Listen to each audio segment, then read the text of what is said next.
Hey, what's up guys? Mani speakingim 8 va oxirgi 2 yilda faqat speakingga urg'u qilganim uchun speakingdan dars beraman. Va speakingimni deb public speechda qilganman ko'plab, misol uchun hamma biladigan TED Talks. Yes, you can even watch my video on YouTube. So, let me explain you how to improve your speaking skills. Demak, speakingni oshirish uchun birinchi narsa bu self talk. O'tirib yarim soat, 1 soat self talk qilish kerak. Self talk qilayotganda bemalol grammatik xatolar, pronunciation xatolar, xato qilishingiz kerak. Ana o'sha xato qilganingizdan keyin ko'proq rivojlanib speaking oshadi.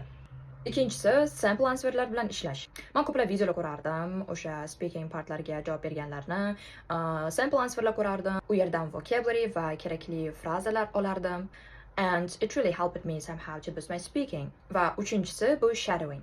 Yes, I totally agree. Ko'plab ustozlar bu narsani aytgan sizga va joningizga tegib ketgan bo'lishi ham mumkin. I totally understand the situation, but guys, it really helps to improve your pronunciation first.